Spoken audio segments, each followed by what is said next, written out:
pengertian. Oh iya, terima kasih di record ya. Ini saya lupa untuk merecord. Ini saya di record. Baik, terima kasih.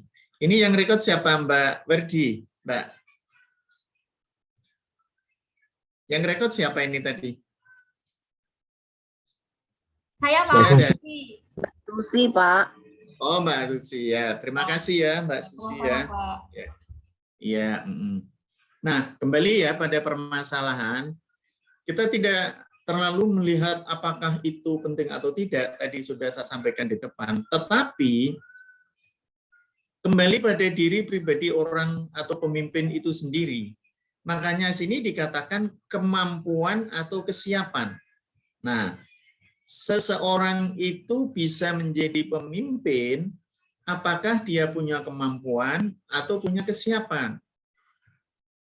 Kesiapan apa yang diharapkan di situ untuk mempengaruhi, mendorong, mengajak, menuntun, dan menggerakkan. Nah, bahkan lebih ekstrim lagi, di sini ada istilah memaksa. Sehingga orang lain yang diajak untuk bergerak, yang dipengaruhi, yang dibuat untuk mau maju, yang bisa dituntut, ini ada harapan untuk bisa mengikuti dari sang pemimpin itu sendiri. Nah, Anda bisa melihat di sini. Makanya kalau seorang pemimpin tidak punya kemampuan, tidak punya kesiapan di dalam menggerakkan orang lain, di dalam mempengaruhi orang lain, pasti orang yang dipimpin itu tidak akan tunduk, atau bahasa sederhananya dia tidak akan mau diperintah. Padahal menggerakkan sesuatu dengan menggunakan istilah kepemimpinan itu untuk menyelesaikan suatu tugas dalam organisasi sampai pada suatu tujuan. Nah, goalnya ini adalah tujuan atau maksud. Oleh karena itu, sasaran utama di dalam memimpin adalah bisa mencapai tujuan. Kalau itu dalam organisasi bisnis, yang jelas tujuannya adalah untuk menciptakan laba, untuk menciptakan keuntungan. Nanti dampaknya banyak, bisa menyejahterakan karyawan, bisa menyejahterakan lingkungan, dan seterusnya. Yang menjadi titik berat di sini adalah karena boleh melakukan memaksa. Nah, dikatakan di sini, jadi selain mengajak, menuntun, menggerakkan, dan kalau perlu. Jadi ini kalau diperlukan, harus melakukan pemaksaan. Dipaksa untuk tunduk oleh seorang pemimpin. Dia maunya kemana? Dan yang tidak bisa ditinggalkan lagi, dipaksa untuk apa? Melakukan sesuatu. Melakukan sesuatu untuk mencapai suatu tujuan. Nah, tergantung di sini tujuannya apa. Kalau itu misalnya semacam pemerintahan, tujuannya akan melayani masyarakat. Ya. Misalnya Pak Lurah, Pak Camat, itu adalah pelayanan prima, puskesmas, itu pelayanan masyarakat. Tujuannya adalah melayani masyarakat supaya kebutuhannya dia itu terpenuhi. Tapi kalau itu lembaganya adalah lembaga bisnis, maka maksud dan tujuannya adalah supaya bisa menciptakan keuntungan. Dampaknya adalah seringkali Anda pasti akan mendengar bagaimana seseorang bekerja dalam sebuah perusahaan atau unit bisnis itu dipaksa untuk mencapai target tertentu. Kalau misalnya dia tidak bisa memenuhi target yang diharapkan, disuruh mengundurkan diri atau diganti. Dengan catatan, diharapkan penggantinya itu juga bisa lebih baik untuk mencapai tujuan ini. Nah, ini kalau Anda lihat dari organisasi itu sendiri ya. Makanya di sini kemampuan dan kesiapan ini dibutuhkan.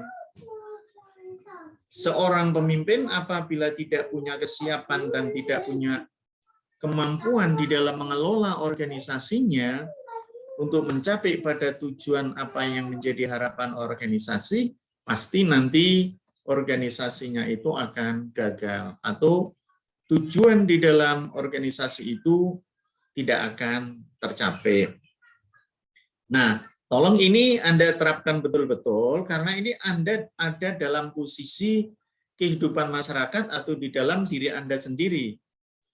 Bisa dalam bisnis Anda, bisa di dalam tempat kerja Anda, bisa di dalam lingkungan keluarga Anda, termasuk di dalam lingkungan masyarakat Anda. Itu ada di sini. Berarti kalau suatu saat Anda punya pimpinan, punya kemampuan untuk menggerakkan Anda di sini sampai pada tujuan tertentu, maka itulah pemimpin yang dicari.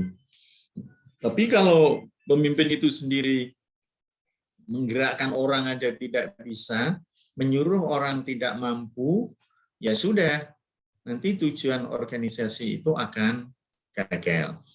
Nah, ini sebagai gambaran yang bisa Anda lakukan ya, yang bisa Anda terapkan. Tadi di awal saya sudah sampaikan, mampu apa tidak Anda menerapkan dari sisi kepemimpinan itu sendiri.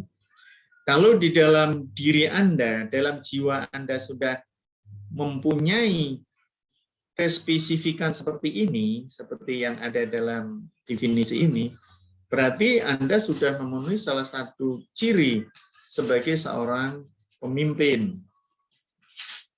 Mampu menggerakkan, mampu mempengaruhi, mendorong, mengajak, menuntun, bahkan jika perlu memaksa. Tapi perlu hati-hati di sini ya.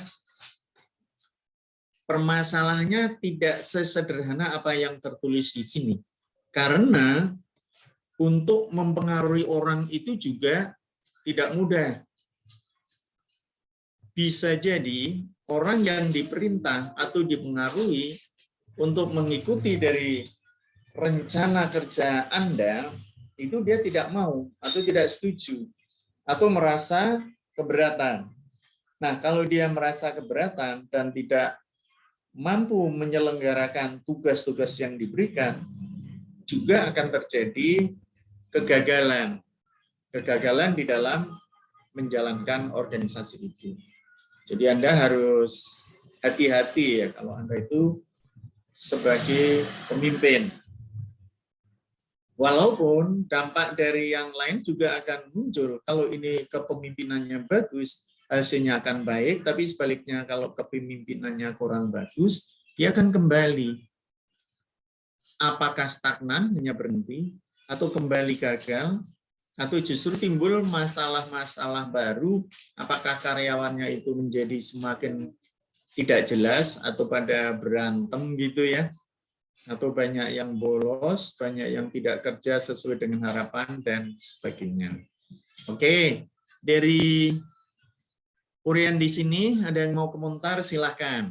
Monggo kalau ada yang mau bertanya atau minta penjelasan atau mungkin ada pendapat, saya beri kesempatan di sini. Ada? Nampaknya masih serius-serius banget ini. Apa uang sakunya Idul Fitri masih banyak ini? Masih banyak ya? Iya, opornya masih banyak itu. Masih serius banget. Nggak ada? Kita lanjut ya kalau nggak ada. Oke. Nah, apa yang harus diketahui oleh seorang pemimpin sebelum dia melaksanakan tugasnya sebagai pemimpin? Ada beberapa hal, walaupun itu tidak mutlak ya, yang bisa dilihat atau diketahui bagi seorang pemimpin. Kenali diri sendiri. Nah, ingat ini ya, kalau Anda ingin jadi pemimpin yang baik, ingin menjadi pemimpin yang sukses, maka diri Anda kenali dulu. Siapakah aku? Who I me? Dan bagaimanakah saya? Terus, mampukah saya? apa yang menjadi kelebihan saya dan seterusnya sampai pada kekurangan-kekurangannya. Karena apa? Di dalam pengenalan diri ini nanti akan ditempa berhadapan dengan kemampuan individu orang yang bermacam-macam. Kalau dari diri sendiri itu sendiri tidak menguasai kemampuannya, maka berhadapan dengan orang lain juga akan menentukan atau menimbulkan masalah-masalah yang baru. Makanya kenalilah dulu, jangan langsung, wah saya ini kan pemimpin. Tidak semudah itu, tidak sesederhana itu. Walaupun Anda seorang pemimpin, tapi pribadi Anda ini akan berpengaruh terhadap orang yang dipimpinnya. Makanya Anda bisa lihat banyak sekali tokoh-tokoh atau pemimpin yang walaupun dia pandai, dia mampu, banyak mengalami kegagalan. Ini contoh yang terakhir dunia ini ya. Di Filipina itu kan Marcos Junior, anaknya Ferdinand Marcos dulu ya, nah Presiden Marcos, sekarang kan terpilih menjadi presiden. Walaupun itu suara mutlak, tapi di demo. Karena apa? Ada beberapa masyarakat yang menganggap Marcos Junior ini bisa seperti orang tuanya, diktator. Dulu Ferdinand Marcos, bapaknya Marcos Junior ini, dia kan juga presiden Filipina, tapi diktator, termasuk ibunya. Ibunya kan juga pernah jadi presiden Filipina. Nah, akhirnya setelah dia mencalonkan diri jadi presiden, walaupun terpilih dengan suara terbanyak, ada masyarakat yang tidak setuju. Nah, itu contohnya. Kalau misalnya di situ terjadi kenali diri sendiri, mampukah Marcos Junior itu mengendalikan masyarakat yang sampai saat ini masih demo, menolak dirinya untuk menjadi presiden. Nah, ini contoh yang paling gampang ya. Anda bisa melihat, setiap hari masih terjadi demo di mana-mana. Tapi kalau di sini nanti si Marcos JR ini bisa membawa kondisi Filipina menjadi baik, saya kira yang menjadi lawan politiknya nanti akan tunduk. Nah, itu namanya mempengaruhi, mengajak mereka untuk bisa mencapai tujuan negara itu mau kemana. Dan ini tugas berat, seperti itu juga berat ya. Kemudian kenali situasi yang dihadapi. Nah, ini berhadapan dengan siapa? Artinya, apakah dari sosok situasi itu sendiri, baik itu di dalam organisasi maupun unit bisnis, situasinya seperti apa? Kalau memang di dalam organisasi itu situasinya sudah bagus atau kondusif, kan tinggal mengembangkan atau membawa kemana organisasi itu mau mencapai.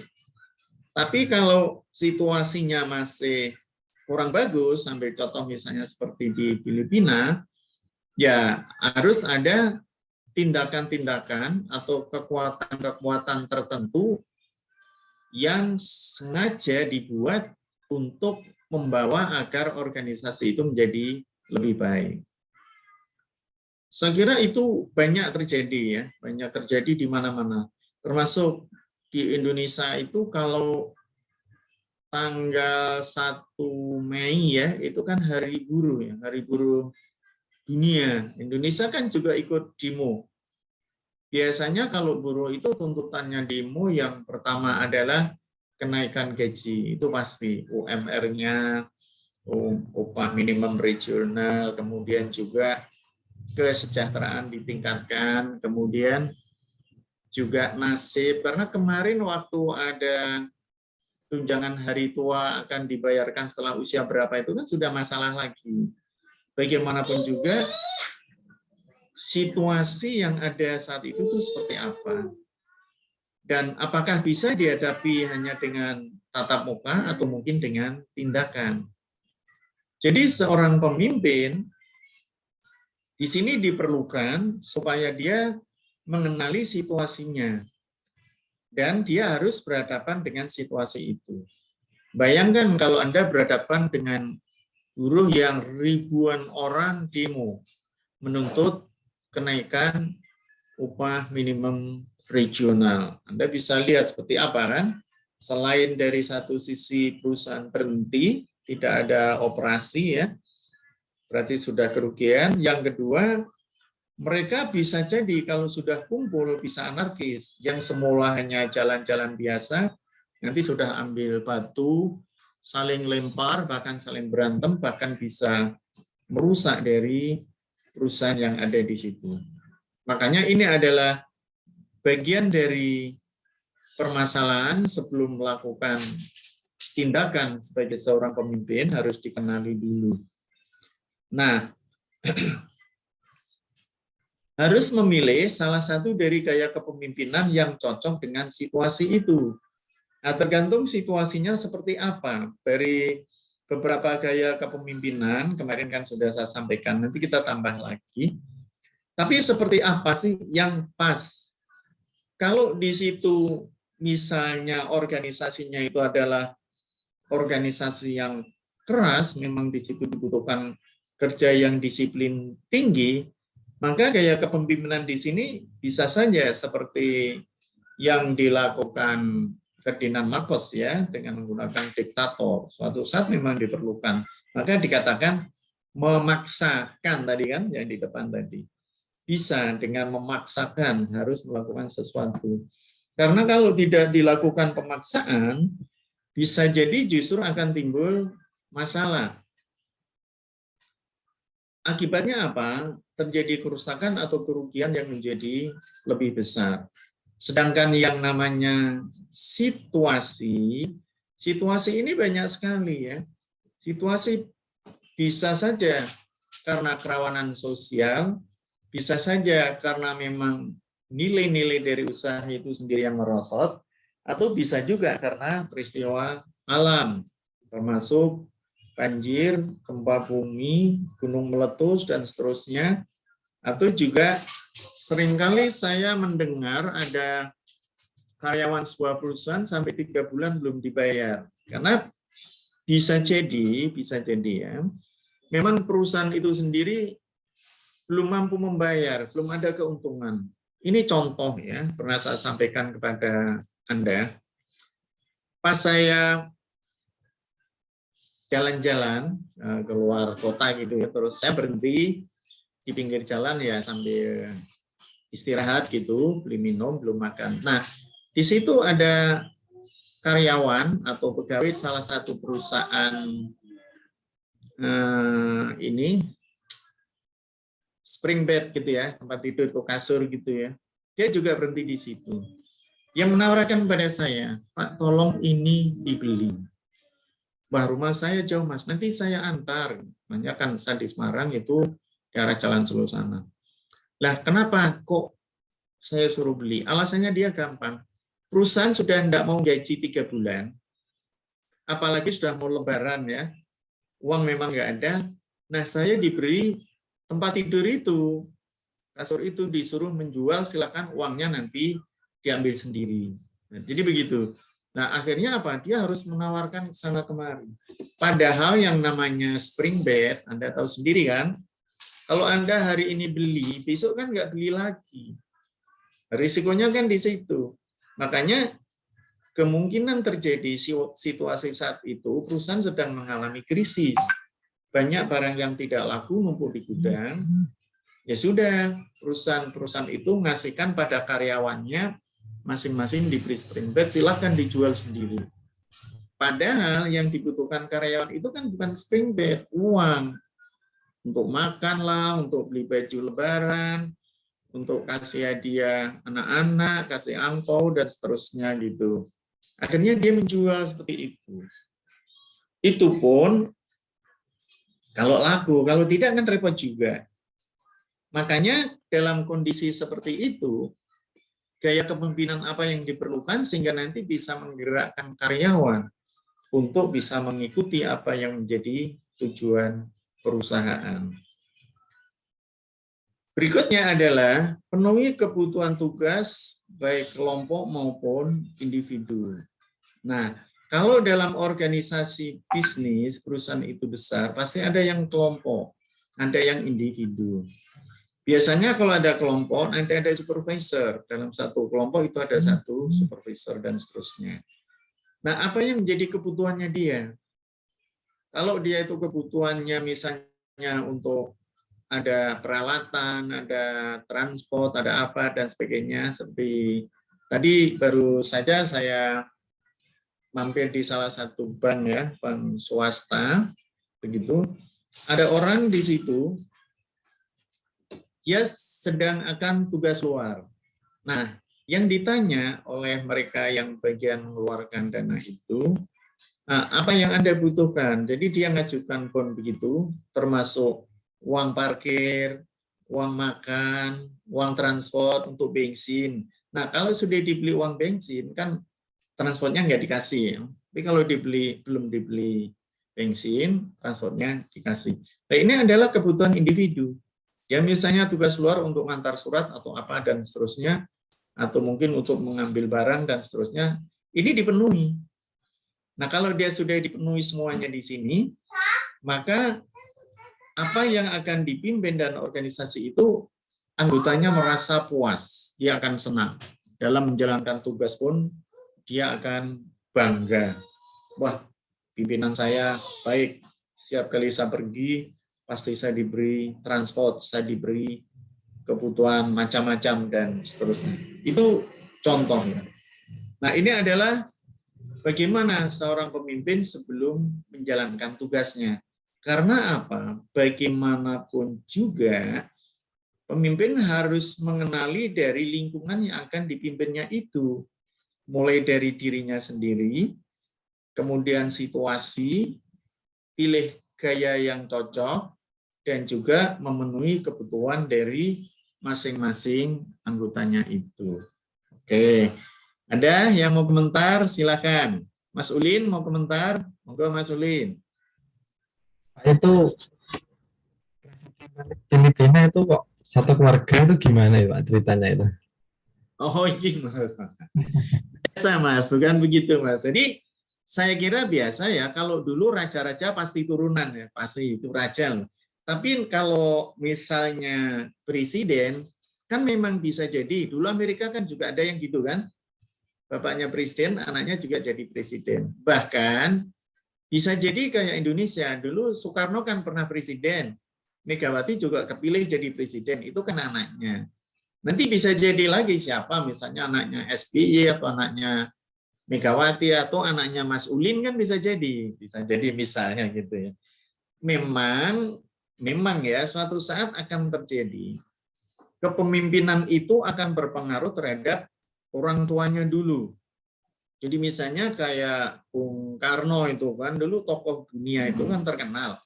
Nah, orang-orang yang lama, angkatan lama, seangkatan saya atau sebelumnya, pasti tidak ada yang tidak kenal Bung Karno. Sehingga sampai kepada anaknya tetap masih ada nama harumnya. Bahkan Anda masih ingat waktu Presiden Arab berkunjung ke Indonesia, Raja Arab itu ya, Raja Salman, yang ditanya pertama kali cucunya Soekarno mana? Dan begitu. Karena dulu waktu dia berjuang itu kenal sekali dengan Bung Karno. Maka ditunjukkan si Puan Maharani itu. Ini loh cucunya Bung Karno seperti itu. Makanya kalau terjadi perubahan di suatu negara, masih dimungkinkan anak dari pemimpin negara itu akan mencalonkan lagi. Dulu seperti Pak Harto, Mbak Tutut kan juga pernah mau maju ya, walaupun sudah banyak yang tidak suka karena banyak kegagalannya. Kemudian juga ini anaknya SBY juga mau maju kan, si Hari Yudhoyono itu kan, Agus Harimurti itu. Nah, itu juga seperti itu dan seterusnya. Jadi nggak usah khawatir ya Mas Ulin, suatu saat Mas Ulin bisa saja nyalon presiden, walaupun bukan turunan presiden. Tapi kalau yang mereka turunan, pasti orang sudah kenal lebih dulu. Oh dulu bapaknya begini, dulu ibunya begini, seperti itu. Di Amerika ada itu yang seperti itu juga ada. Itu ya Mas Ulin ya. Pak, makasih Pak. Iya. Mbak Ayom, mau komentar? Sementara belum, Pak. Masih nyimak. Oh ya, baik. Mas Bagus, mau komentar? Mau komentar, Mas Bagus? Ada nggak komentar?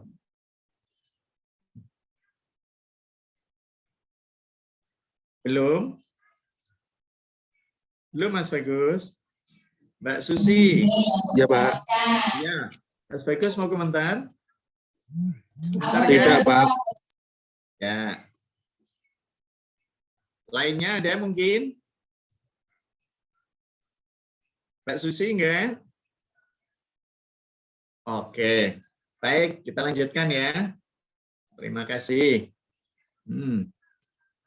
Nah, sebenarnya apa sih fungsi dan tugas dari pemimpin itu sendiri? Saya akan menyampaikan pada Anda sebenarnya lebih kepada pribadi pemimpin itu sendiri ya, dari awal tadi yang saya sampaikan kepada Anda, karena bagaimanapun juga walaupun diberi fungsi yang terlalu banyak atau bahasa Jawanya diri-diri gitu ya, tapi kalau di dalam melaksanakan tugasnya itu sendiri tidak ada yang terlaksana, ya sama saja kepemimpinan itu tidak akan berfungsi. Mestinya kalau kita lihat di sini, kita lihat dari sisi teori ini ya, mestinya pemimpin itu harus membimbing. Nah, Anda bisa bayangkan kalau Anda punya sebuah perusahaan, nggak usah perusahaan besar lah, UMKM aja misalnya, usaha mikro. Anda harus bisa membimbing karyawan-karyawan Anda yang menjadi pegawainya Anda sendiri. Artinya apa? Karena tujuan dari organisasi itu sendiri yang lebih menguasai, lebih bisa mengarahkan adalah pemimpin. Maka di sini pemimpin harus membimbing, harus mengarahkan. Sampai pada awal tadi disampaikan, bisa menggerakkan, bisa mendorong, dan seterusnya. Maka pada posisi bimbingan ini adalah bimbingan untuk bekerja menjadi lebih baik. Bimbingan untuk mencapai tujuan perusahaan. Supaya dalam unit bisnis itu hasilnya bisa sesuai dengan harapan. Ini adalah bimbingan. Apakah diperlukan tindakan-tindakan? Justru pada bimbingan ini banyak sekali tindakan. Banyak sekali kegiatan-kegiatan yang dilakukan. Bisa lewat pelatihan, pendampingan, bahkan juga pemberian contoh, dan seterusnya. Nah, setelah dia dibimbing, artinya ada nilai lebih yang diberikan kepada karyawan, ada kemampuan lebih yang diberikan kepada anggota organisasi, harapannya kan begitu, maka perlu diberi motivasi. Bangunlah atau bentuklah motivasi, memberikan semangat. Dan seorang pemimpin yang baik mampu meningkatkan motivasi, baik di dalam motivasi kinerjanya maupun di dalam motivasi menciptakan hasil yang produktif. Nah, tertarik dengan Anda yang bisa hadir mengikuti kuliah seperti ini, berarti Anda terkena motivasi. Pingin sekolah, pingin tambah ilmu, pingin tambah pengetahuan. Masalah nanti di situ diterapkan apa tidak, ada pada pribadi saudara masing-masing. Nah, itu adalah bagian dari motivasi. Bisa ada orang yang menggerakkan, misalnya orang tua saudara, atau teman saudara, atau istri atau suami saudara yang sudah punya, atau tetangga, atau lingkungan. Anda bisa bayangkan, kalau di lingkungan itu ternyata banyak orang yang punya kegiatan bisnis, biasanya remaja-remaja atau manusia di lingkungan itu juga akan melakukan bisnis. Biasanya seperti itu. Itu motivasi yang ada di dalam lingkungan. Tapi kalau motivasi itu di dalam keluarga, muncul dari dorongan keluarga. Bisa ayah, ibu, kakak, atau saudara yang ada di dalam keluarga itu. Nah, perusahaan juga begitu. Harus bisa memberikan dorongan motivasi yang tinggi agar anggota organisasi itu mampu bekerja secara maksimal. Makanya kalau Anda nanti membuat karya tulis, pasti ada yang menulis salah satu dari variabelnya adalah motivasi. Contoh yang sederhana misalnya ya, dari peningkatan penghasilan atau salary begitu ya, mampu memberikan motivasi, setelah motivasinya meningkat, mampu menciptakan peningkatan kinerja. Jadi peningkatan kinerja melalui motivasi dan salary atau gaji atau pendapatan atau penghasilan di sini. Kemudian jangan lupa di sini juga dibutuhkan komunikasi yang baik.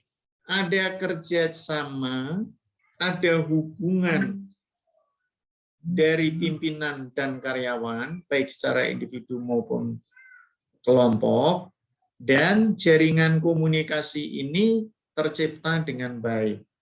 Artinya, antara atasan dan bawahan itu tidak terlalu dibatasi secara letterless.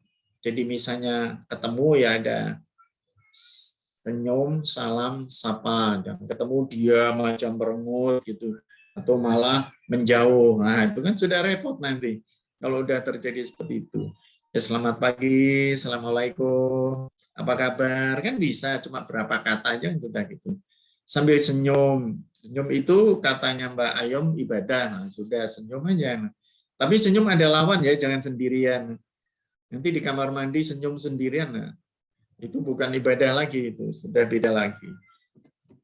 Artinya di sini, walaupun dalam posisi harus membangun motivasi, jangan lupa di dalam membangun itu ada jaringan komunikasi yang baik.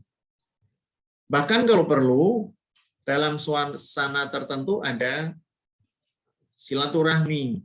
Misalnya ada arisan dari organisasi itu, perusahaan, atau kalau pas musim lebaran begini ya ada halal bihalal atau kunjungan antar teman, boleh begitu. Sehingga nanti di sini akan muncul hubungan yang baik antara yang dipimpin maupun yang memimpin. Dan jangan segan-segan kalau Anda nanti jadi pemimpin berkunjung ke rumah-rumah karyawan, silaturahmi. Karena apa? Bagaimanapun juga kalau dia dikunjungi ke rumahnya, pimpinannya datang, itu dia senang sekali, bangga. Yang biasanya tidak pernah masak opor, nanti dimasakkan opor, walaupun tidak punya duit. Biasanya kan orang-orang kita kan seperti itu ya. Misalnya saya ke rumahnya Ulin, kan biasanya biasa aja, tapi setelah datang Ulin pasti nanti nyiapkan minum, makanan, dan sebagainya. Padahal misalnya tidak kan juga nggak apa-apa. Karena itu sudah kebiasaan orang-orang kita ya, terutama di Jawa, itu seperti itu. Ini adalah hanya untuk menjalin hubungan komunikasi. Bentuk jaringan yang kuat. Bagaimanapun juga kalau nanti terjadi jaringan komunikasi yang kuat, mau menyampaikan sesuatu, permasalahan sesuatu, itu mudah. Jadi tidak terlalu formal sekali. Misalnya ketemu di pas istirahat di jalan atau di lorong, oh ya itu gimana tadi kerjaannya, sudah selesai belum? Nah, dia tidak akan merasa tersinggung. Tapi kalau tidak ada jaringan komunikasi, pasti, wah saya kok ditegur. Padahal enggak ya. Maksudnya ingin menyampaikan atau menyapa dari pekerjaan yang dia lakukan. Kalau di situ tidak terjadi komunikasi, orang akan merasa bahwa seakan-akan itu ditegur atau diperintah.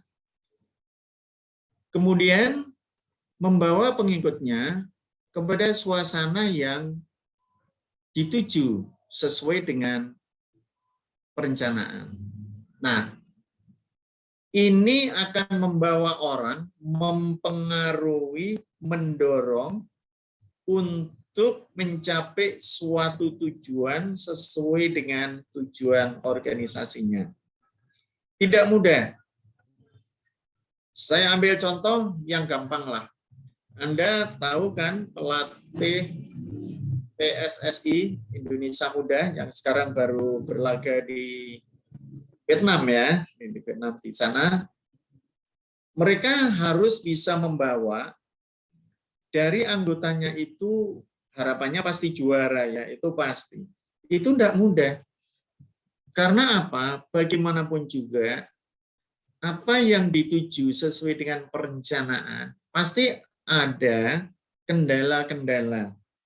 Bisa dari anggota organisasi itu sendiri, apakah semua solid? Kalau dia sudah solid, dilihat apakah pesaingnya ada. Kalau ternyata dari sisi pesaing itu dia lebih kuat, berarti kan kita kalah. Namun demikian, bukan berarti kita gagal. Gagal untuk mencapai tujuan, tetapi untuk menggerakkan atau membawa pengikut sampai pada tujuan itu sudah dilaksanakan. Atau bahkan, kalau dalam dunia bisnis, Anda bisa lihat, waktu orang-orang dari Jakarta mudik ke Jawa, Jawa Tengah maupun ke Jawa Timur. Ribuan kendaraan itu melalui jalan tol.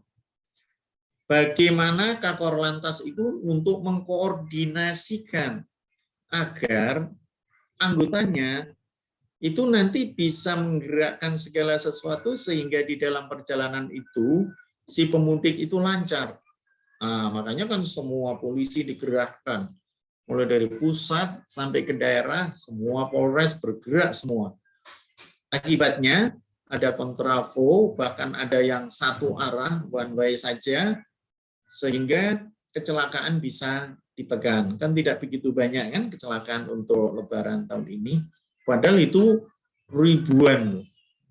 Hanya saja kebetulan jalan tolnya itu dari Jawa Barat, Anyer sampai Jawa Timur itu sudah ada semua, jadi kemungkinan itu akan membantu juga. Walaupun dari satu sisi ada yang masih marah-marah, itu wajar lah, wajar ya. Itu salah satu contoh. Kalau yang ditargetkan itu adalah misalnya perusahaan, karena ini menjelang Lebaran, ya saya harus memproduksi baju misalnya yang lebih dari target bulan-bulan sebelumnya. Nah, perencanaan di sini kita akan menuju pada hasil penjualan, bukan produknya saja. Kalau cuma produk lebih mudah, tapi kalau sudah sampai pada penjualan, ini berkaitan dengan orang lain, konsumen ya, user, pengguna. Kalau pengguna itu sendiri dia tidak membeli produk yang kita buat, berarti termasuk bagian dari kegagalan. Tapi kalau orang melihat produk itu bagus, kemudian dia mau membeli, harganya murah, ya sudah. Berarti Anda adalah keberhasilan. Maka di dalam menggerakkan orang untuk mengikuti sasaran yang akan dituju, ini merupakan bagian yang cukup kuat dan unik. Unik artinya bisa saja perencanaan ini menjadi gagal, tidak bisa tercapai. Apalagi kalau itu hubungannya dengan unit bisnis ya. Ya, kegagalan ada lebih banyak pada penjualan. Padahal sekarang kalau yang namanya konveksi baju murah-murah sekali ya. Anda mau beli baju di Semarang itu sudah 35.000 udah bisa dipakai. Berarti batik-batik yang saya pakai begini nih 35.000, 30.000 udah bisa. Sehingga murah sekali lah. Kalau kita memproduksi harga lebih dari itu, pesaing ini yang akan mengejar. Pasti Anda kalah. Nah, ini adalah dari beberapa fungsi kepemimpinan yang harus kita cermati, yang harus kita sikapi, supaya nanti di dalam menindaklanjuti dari kegiatan-kegiatan itu sendiri akan bisa berjalan dengan baik. Ada bimbingan, kemudian kita menciptakan motivasi, menggerakkan motivasi supaya karyawan itu menjadi semakin semangat, membentuk jaringan komunikasi, dan bagaimana kita bisa membawa atau mendorong agar karyawan itu bisa mencapai pada sasaran yang akan dituju sesuai dengan perencanaan. Ini yang Anda harus camkan baik-baik ya. Nanti kalau Anda punya karyawan 1, 2, 3, 4, atau 5, atau bahkan ribuan ya, seperti 2 kelinci itu sudah lebih repot lagi. Dan biasanya kalau perusahaan itu sudah besar, yang berhadapan langsung dengan seperti ini adalah mereka pimpinan yang levelnya ke bawah. Yang di bawah itu yang bisa menggerakkan ini. Kalau dari direktur utamanya, saya kira dia lebih ke direktur bawahnya dan seterusnya sampai ke sini. Makanya di sini untuk mencapai sasaran sesuai perencanaan ini mesti ada supervisor, ada mandor, itu mereka akan kerja di sini. Akan mengamati langsung. Dan karyawan biasanya nggak mau tahu tugas saya apa, ya sudah saya kerjakan ini. Nah, nanti supervisor yang akan mengarahkan agar bisa menjadi lebih baik. Oke, berikutnya. Nah, kalau kita lihat, sesuai dengan fungsi manajemen yang pernah saya sampaikan pada Anda, ini kita kupas lagi ya. Makanya di sini, seorang pemimpin harus bisa membuat perencanaan. Jangan lupa ya, itu penting sekali. Termasuk Anda. Anda itu harus punya perencanaan hidup. Anda misalnya sekarang usianya baru 17 tahun, misalnya ya. Nah, nanti di dalam usia 25 tahun harus sudah bisa apa? 30 tahun sudah bisa apa? Dan seterusnya. Nanti sampai 70 tahun sudah seperti apa? Anda bisa bayangkan ya, sudah seperti saya kan perencanaan sudah beda dengan Anda ya. Kalau Anda yang masih muda-muda ini, Anda masih bisa menjadi direktur perusahaan, masih bisa bekerja keras, masih bisa mencapai harapan-harapan lagi, apakah mau jadi pengusaha atau mau jadi anggota dewan. Ini sebentar lagi ada pendaftaran calon anggota dewan ya, kalau Anda mau daftar, misalnya Mas Bagus, Mas Ulin, Mbak Ayo mau daftar, ini sudah dibuka ini. Dari Perindo juga sudah buka. Bebas, Anda boleh daftar. Mau jadi apa enggak apa-apa. Mau dipilih dirinya sendiri tok ya enggak apa-apa gitu ya. Nah, ini harus sudah direncanakan. Apalagi kalau itu adalah organisasi bisnis. Perencanaan ini harus matang dan bisa jangka pendek, jangka menengah, sampai dengan jangka panjang.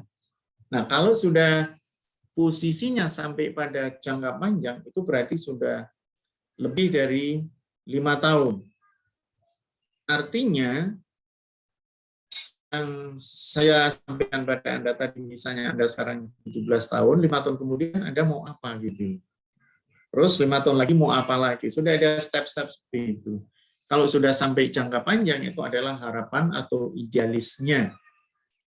Walaupun tidak sempurna, bisa jadi itu terjadi ada kegagalan. Anda bisa lihat, suatu saat akan terjadi, misalnya seperti 2 kelinci ya, dulu kan tidak sebesar ini. 2 kelinci itu tahunya orang yang cuma jualan kacang aja. Tapi, manajernya, si pemimpin produksi itu, pasti dia punya ide. Kenapa kita hanya produk kacang saja? Kalau itu hanya produk kacang, tidak ada inovasi, orang makan kacang itu terbatas kok. Dan pesaing produk kacang juga semakin banyak. Kalau nanti produk kacang semakin banyak, 2 kelinci akhirnya mati, maka perusahaan itu juga mati. Maka muncullah inovasi baru. Tambah produk makanan. Ada gel, ada roti, ada apa lagi, begitu ya, itu inovasi. Bahkan nanti ada minuman. Nah, itu dibentuk untuk berapa tahun? Apakah hanya 5 tahun terdekat ini, atau bisa tambah lagi? Bahkan, saya lihat itu apakah di Garuda atau di Dua Kelinci ya itu ada warung Pati itu. Dua Kelinci ya, di Dua Kelinci itu warung Pati.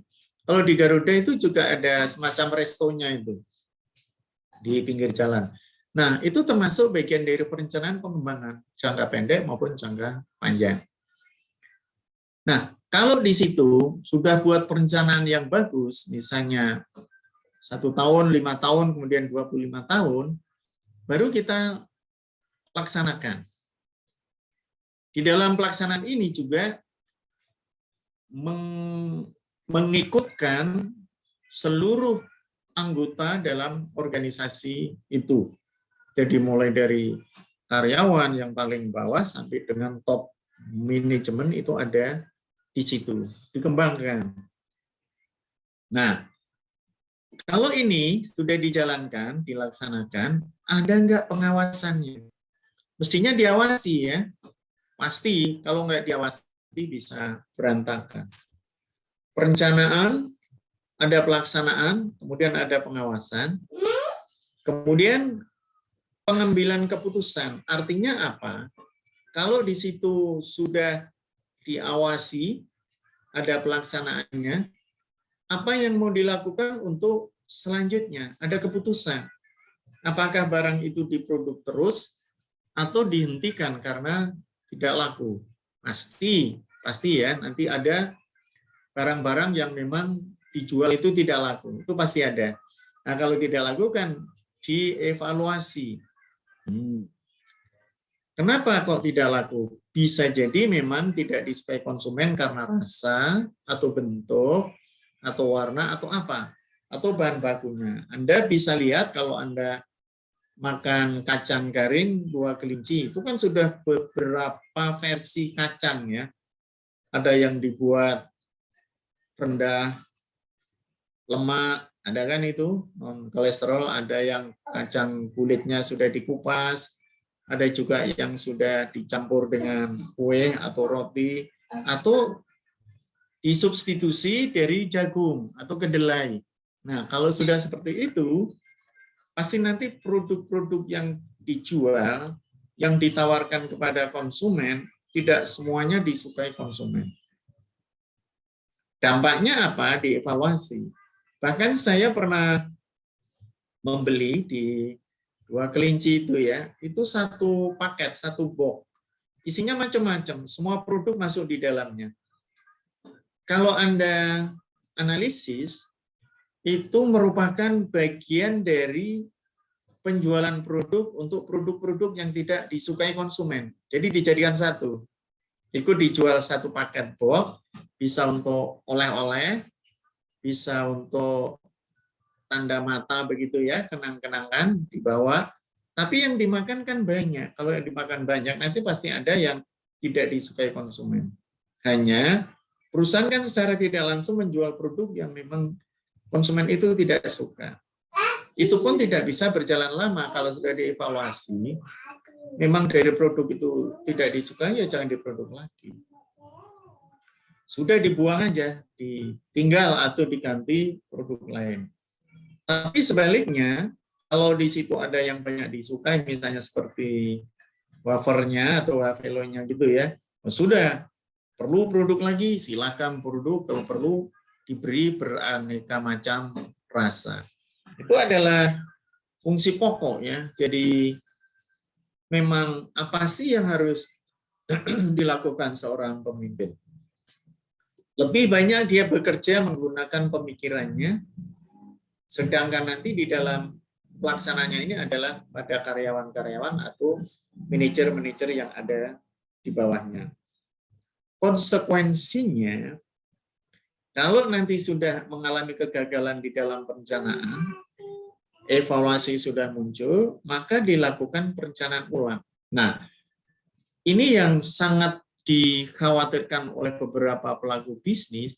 Kalau dalam jangka pendek perencanaan itu selalu berubah, akan menimbulkan masalah baru. Contoh yang gampang ya, misalnya untuk menciptakan suatu produk baru, ini kan butuh alat baru, butuh mesin baru, butuh keahlian baru. Akhirnya kan harus melakukan bimbingan, pelatihan terhadap karyawan-karyawan yang ditempatkan pada posisi baru itu. Selain membeli alatnya yang mahal, atau bisa jadi bahan bakunya juga harus ditambah. Nah, ini bermasalah. Dampaknya apa? Pasti karyawan nanti akan jenuh. Nah, kalau jenuh dia tidak profesional, maka produk yang dikeluarkan juga kurang memuaskan. Nah, coba Anda nanti terapkan ya, kalau di perusahaan Anda atau di tempat Anda bekerja terjadi seperti itu, pasti akan timbul masalah baru. Hanya saja biasanya kalau saya seorang karyawan, saya tidak akan mengenal pemikiran-pemikiran seperti ini. Karena ini ada di level manajemen. Karyawan itu ya sudah, kerja aja di sini. Tinggal bekerja udah. Kerja tiap bulan gajian, dapat tunjangan, udah selesai. Tapi kalau Anda sudah di level manajemen, ini harus digerakkan, harus dilakukan. Karena dengan meninjau dari berbagai aktivitas yang ada di sini, itu diharapkan untuk meningkatkan kinerja perusahaan. Ada yang mau komentar? Silakan. Tidak ada? Baik, kita lanjutkan. Nah, ini adalah dari beberapa tipe kepemimpinan yang tadi saya minta, kan salah satu Anda harus memilih gaya kepemimpinan. Namun, bisa jadi di luar dari ini atau Anda menggabungkan dari dua atau lebih ini. Hanya itu susah. Yang jelas nanti pada posisi-posisi Anda harus memilih salah satu dari gaya kepemimpinan itu, belum tentu yang Anda pilih ini memang ada di dalam kemampuan pribadi Anda. Jadi Anda harus menyesuaikan. Apalagi yang namanya kepemimpinan karismatik ya. Ini kan muncul karena Anda seakan-akan memang punya keahlian alami. Bung Karno itu termasuk karismatik. Kalau dia pidato, semua orang akan mendengarkan. Orang naik sepeda berhenti dengarkan. Iya, dulu seperti itu. Jadi nggak bisa dipaksakan. Baru pidato suaranya gitu aja sudah orang berhenti mendengarkan pidatonya dia. Kalau pidato kan berapi-api ya. Suaranya buantar, keras, bisa memotivasi orang, bisa menggerakkan orang untuk melakukan sesuatu, untuk tertarik sesuatu. Makanya dia berani memproklamirkan Indonesia. Kalau nggak ada orang seperti Soekarno, mungkin Indonesia masih dijajah ya, belum bisa berjalan seperti sekarang. Nah, itulah yang nantinya saudara-saudara harus mengenali ini dulu. Saya masuk yang mana begitu? Atau saya nanti kalau mau memimpin menggunakan model yang seperti apa? Karena tidak semua orang bisa digerakkan dengan model-model ini. Jadi tantangannya adalah kemampuan menggerakkan orang untuk mencapai suatu tujuan. Kalau kemampuannya itu tidak ada, saya kira sulit ya untuk sampai pada tujuan. Nah, sekarang kita lihat. Kita lihat ini dari sisi kepemimpinan yang karismatik. Pemimpin yang mempunyai daya tarik dan wibawa yang sangat tinggi bisa dimiliki oleh orang-orang yang sangat alim, lagi soleh, meskipun orang tersebut sangat mudah melimpahkan pengaruh kepada orang lain. Jadi dia memang muncul dalam pribadinya, dia itu adalah berjiwa pemimpin, karismatik.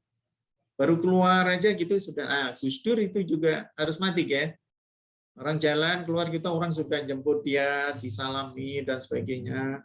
Dan seterusnya, orang-orang yang karismatik itu bukan karena dipaksakan, tapi karena memang pada figurnya dia, itu sudah orang sudah tahu bahwa dia adalah pemimpin. Pemimpin yang alami, yang muncul dari pribadinya dia sendiri. Tantangannya apa? Pengikutnya yang ada dalam organisasi karismatik ini itu bisa sampai mati. Dia berani mati. Iya, karena ada karismatiknya.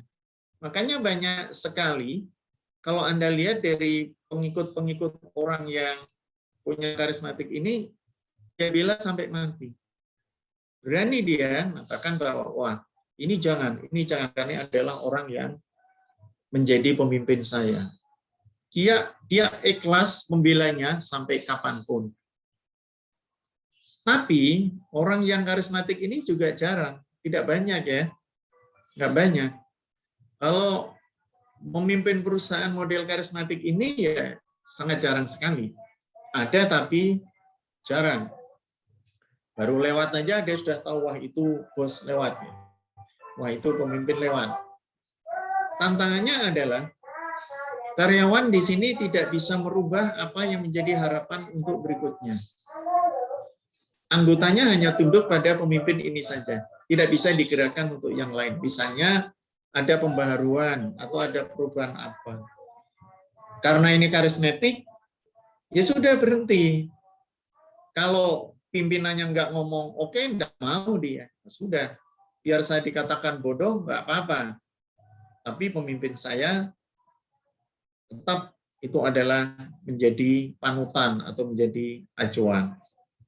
Sekarang kalau yang otoriter, ini pemimpin yang tidak dapat mendengarkan kritik, pendapat, atau saran dari orang lain atau bawahannya dalam mencapai tujuan disesuaikan dengan keinginannya sendiri atau pribadi, sehingga pendekatan pada bawahan dengan cara paksaan. Nah, jadi memaksakan.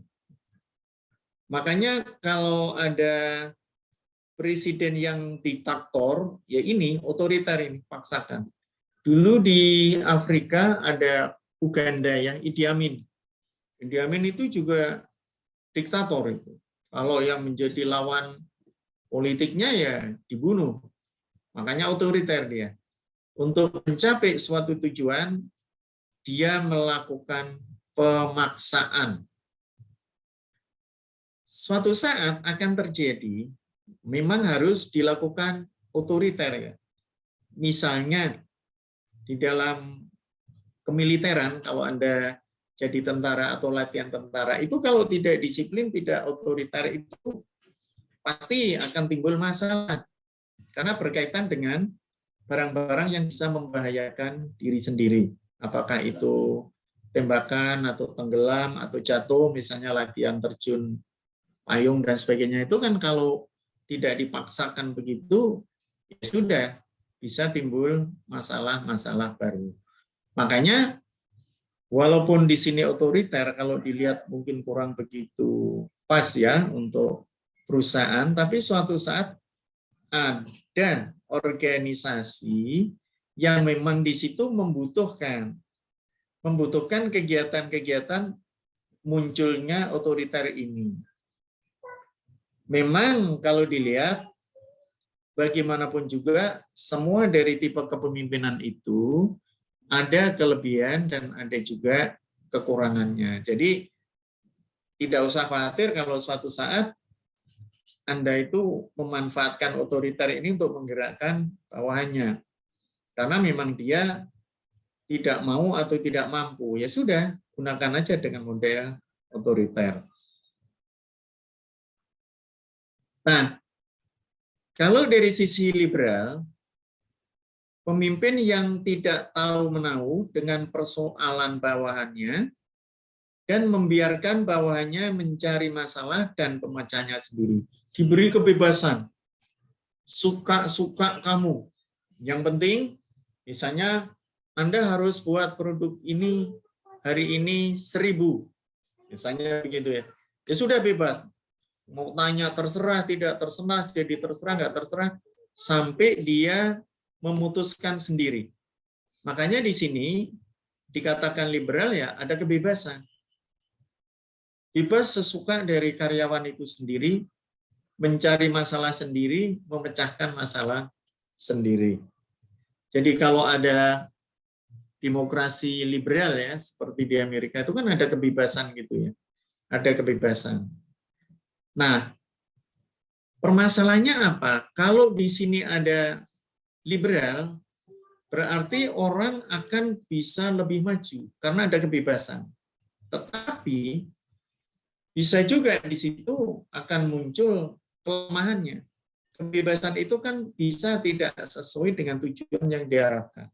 Karena terlalu diberi kebebasan. Suka-suka sendiri.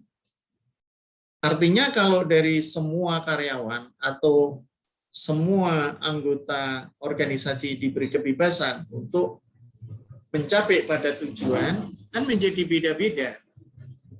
Kalau beda-beda nanti malah hasilnya kurang memuaskan.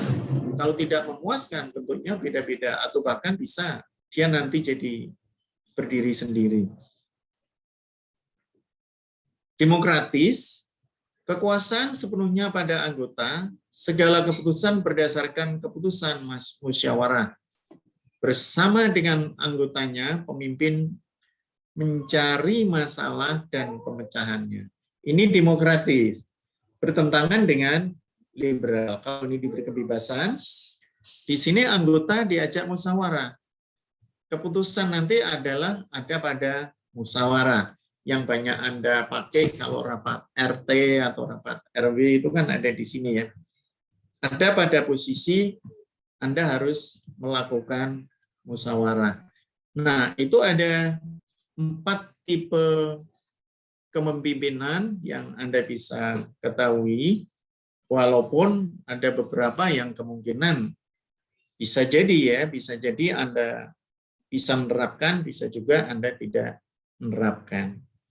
Nah, sekarang coba saya tanya pada Anda, di antara 4 tipe kepemimpinan itu, menurut Anda, yang paling baik itu yang mana? Silakan. Siapa yang mau komentar? Yang mana? Ada yang mau jawab?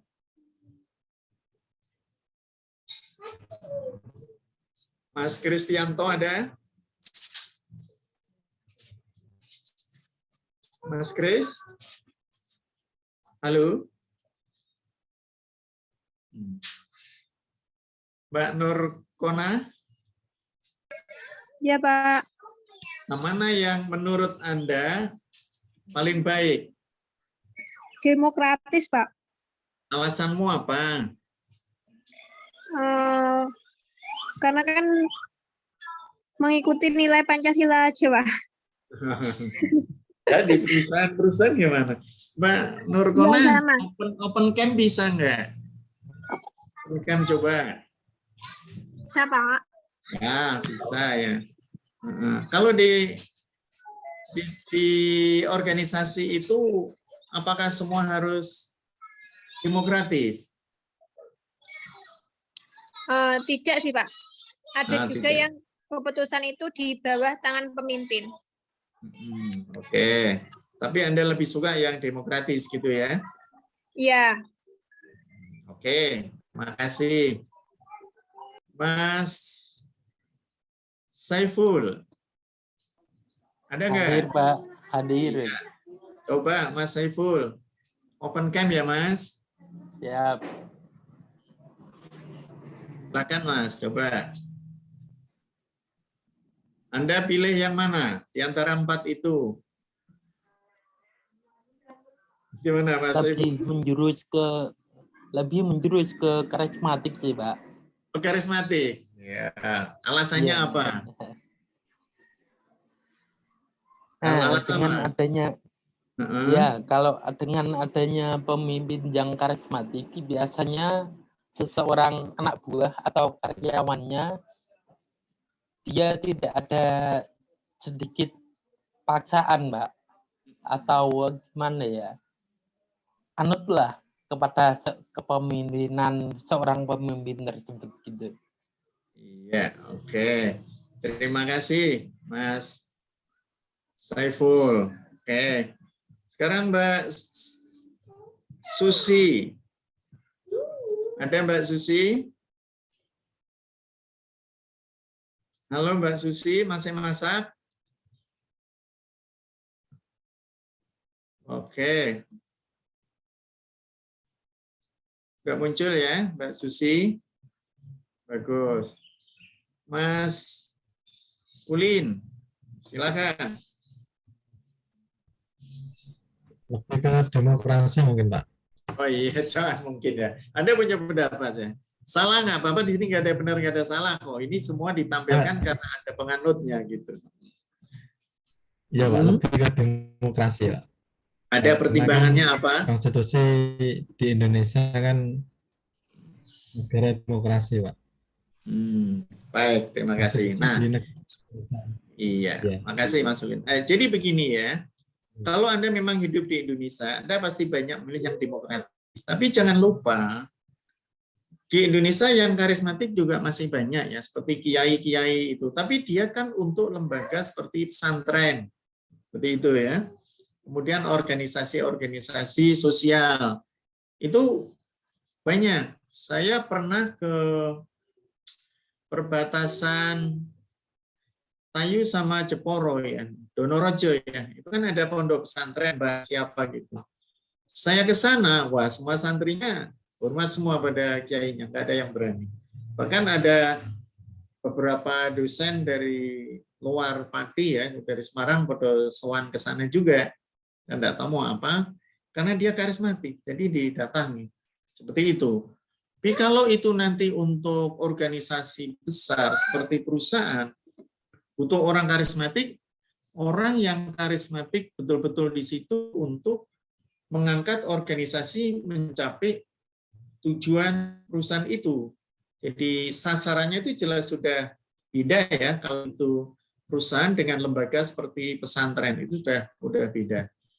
Karena apa? Tantangannya ke depan itu adalah kalau unit bisnis pasti ingin mengembangkan perusahaannya itu sendiri. Itu contohnya. Kalau ini demokratis, jelas karena sejak kecil Anda mesti sudah ditanamkan itu, semua pasti sudah mengenal demokratis. Coba kalau Anda hidup di Amerika, mungkin lebih ke liberalnya ya.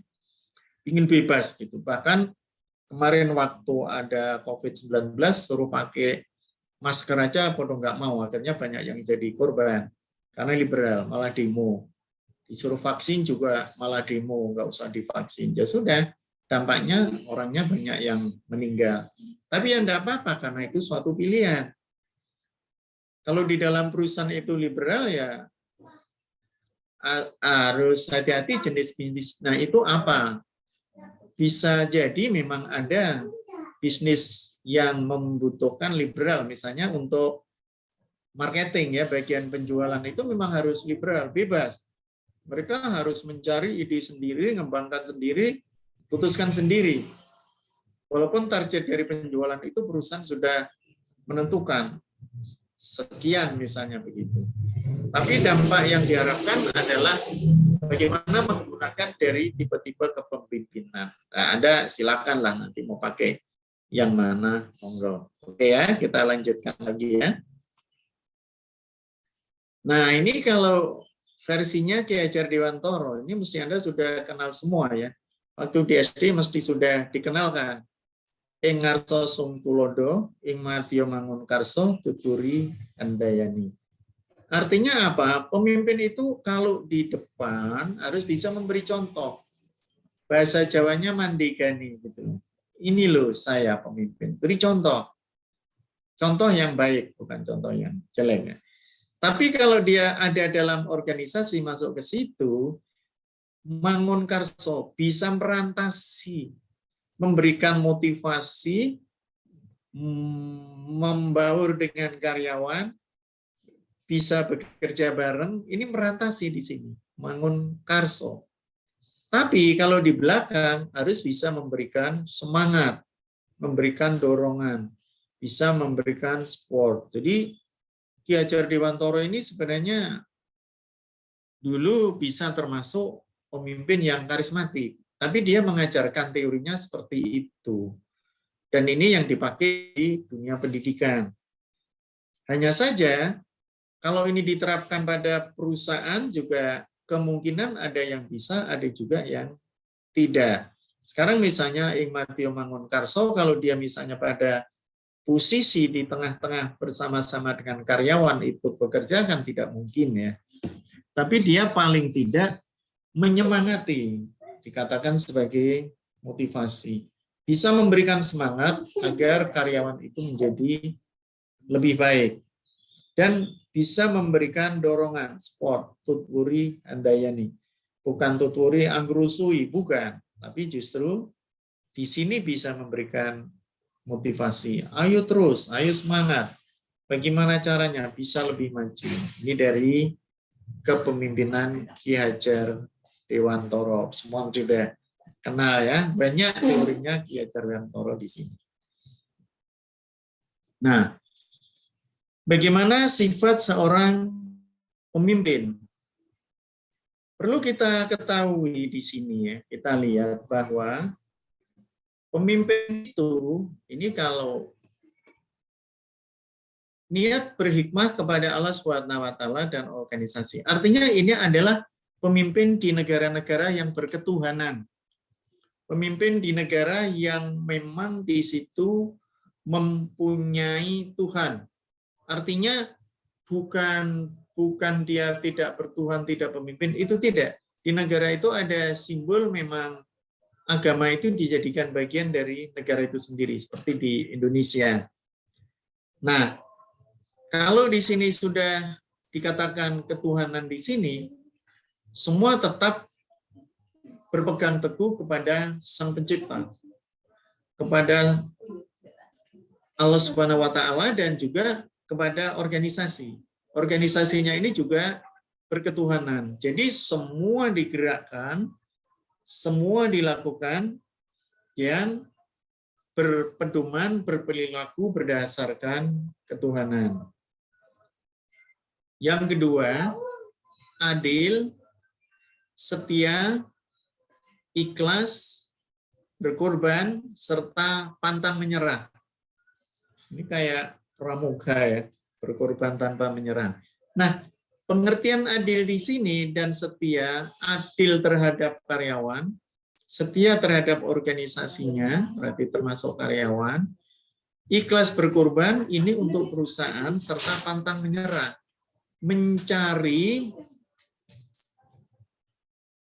Mencari kemampuan untuk digerakkan pada perusahaan, sehingga bisa menciptakan hasil yang terbaik.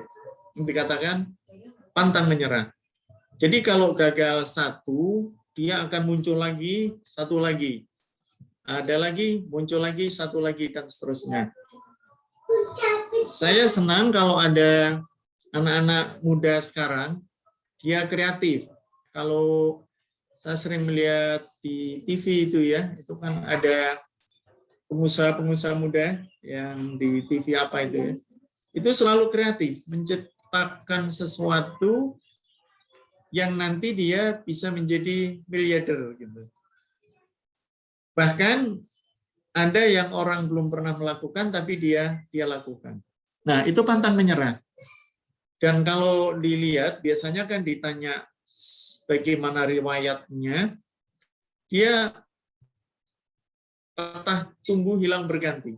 Jadi misalnya gagal ini, coba lagi ini, gagal ini, coba lagi ini, sampai dia berhasil, dan biasanya seringkali dia terus nanti dapat bantuan modal, bisa sampai 200 juta, 300 juta, begitu untuk mengembangkan usahanya. Itu anak-anak muda ya, anak-anak yang masih punya harapan untuk maju. Nah, artinya apa? Kalau berani berkorban, pantang menyerah ini, dia segala jiwa raganya itu untuk kepentingan organisasi. Jadi kalau ada perusahaan-perusahaan yang bisa sampai lembur malam untuk menciptakan ide baru, untuk membuat produk baru, ini berarti dia berkorban. Belum lagi nanti kalau ada tantangan-tantangan yang mereka harus berhadapan dengan produk-produk lain, dengan pesaing. Makanya di sini harus ada kesetiaan pada perusahaan, untuk ikhlas berkorban. Jangan menganggap bahwa wah ini perusahaan bukan milik saya enggak mau lah, saya hanya karyawan. Saya kira tidak seperti itu. Kalau di sini pemimpin yang bagus, pasti dia ingin menganggap bahwa ini adalah milik saya.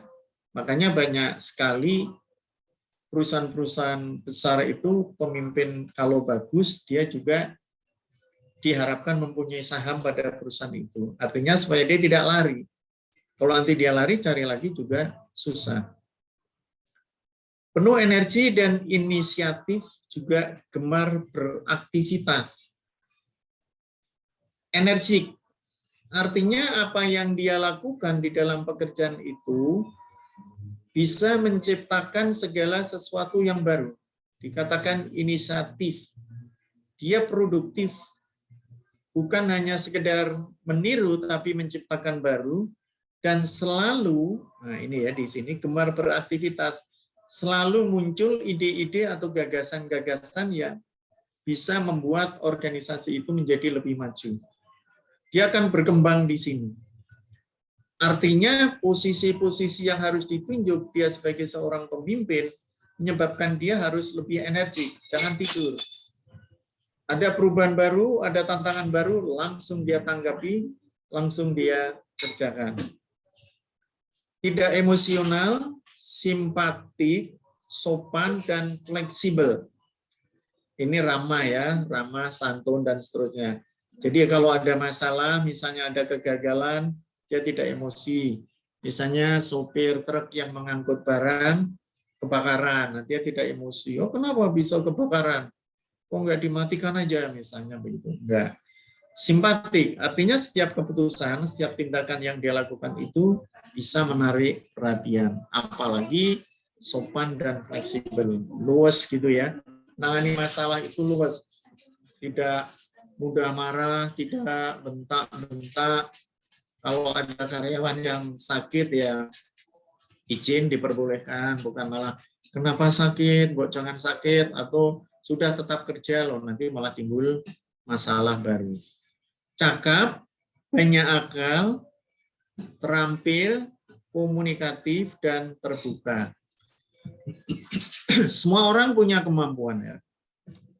Tetapi arah untuk berjalan ke sini ini yang harus hati-hati. Kecakapan orang berbeda-beda, ide orang berbeda-beda, keterampilannya juga berbeda-beda. Dia punya keahlian dalam bidang apa. Komunikatif ini bisa dipelajari ya. Terbuka ini sifat orang. Ada yang tertutup, ada yang terbuka, bahkan ada yang malu-malu, tidak mau menyampaikannya. Tidak mudah menunda pekerjaan dan selalu siap mentalnya untuk jatuh dan tumbuh kembali. Nah ini anak-anak sekarang itu yang jarang sekali mampu seperti itu. Kalau dia sudah gagal, lah terus menyerah. Perlu Anda ketahui ya, kalau Anda ingin jadi seorang pemimpin, Anda jangan sampai terjadi penundaan pekerjaan. Lihat di sini kan, kalau ada pekerjaan bisa diselesaikan, selesaikan. Kemudian, kalau Anda pas lagi gagal, ya jangan menyerah. Langsung bangkit lagi, langsung bangkit lagi. Itu adalah jiwa seorang pemimpin. Tapi kalau Anda mudah menyerah, ya sudah. Makanya di dalam hidup itu ada dua pilihan ya. Anda itu mau jadi bos atau mau jadi karyawan. Anda itu mau jadi manajer atau mau menjadi pegawai. Kalau Anda ingin jadi manajer, ya inilah tempatnya untuk menguji Anda. Nggak usah takut gagal. Tapi kalau Anda sudah gagal kemudian menyerah, ya sudah Anda jadi karyawan aja. Jadi karyawan pun nanti juga bisa jadi ya, Anda juga akan mengalami kegagalan. Makanya ini loh sifat jadi seorang pemimpin yang harus Anda kenali. Kalau di dalam diri Anda seperti ini, ya sudah, pasti Anda memenuhi itu. Nah, ini kalau di dalam agama kan ada sidik, amanah, tablik, dan fatomah. Ini bisa juga dipakai. Ya. Karena apa? Bagaimanapun juga ini merupakan bagian dari seorang pemimpin. Benar dalam keyakinan, ucapan, dan tindakan, begitu ya. Terpercaya dalam keyakinan, ucapan, dan tindakan. kemudian penyampai dalam keyakinan dan seterusnya, dan ini cerdas dan peka atau cepat dan tanggap terhadap problem yang terjadi dalam masyarakat. Nah, pastinya ini Anda pasti sudah kenal, ini hanya kemungkinan, melaksanakannya itu yang masih belum. Nah, coba ciptakan hubungan antara pimpin dengan organisasi itu seperti apa. Kalau kita lihat di sini, ini dari John Quincy Adams yang kita lihat ya di sini. Jika tindakanmu menginspirasi orang lain untuk bermimpi lebih banyak, belajar lebih banyak, berbuat lebih banyak, dan menjadi lebih banyak, kamu adalah seorang pemimpin. Nah, ini loh yang dari John Quincy ini yang Anda harus lakukan. Selalu dikatakan lebih banyak, lebih banyak, lebih banyak, dan seterusnya. Selalu ada kekurangan, selalu ada kelebihan, dan seterusnya. Akibatnya, inspirasi yang muncul pada diri Anda itu akan bisa membawa Anda menjadi seorang pemimpin. Oke, sampai di sini ada yang mau komentar? Tidak ada ya? Baik, kalau tidak ada, pertemuan sore hari ini saya akhiri sampai di sini. Terima kasih. Salam sehat. Selamat sore. Wassalamualaikum warahmatullahi wabarakatuh. Waalaikumsalam warahmatullahi wabarakatuh. Selamat sore, Pak. Selamat malam, Mbak. Ya, sore malam. Terima kasih. Saya Liv ya.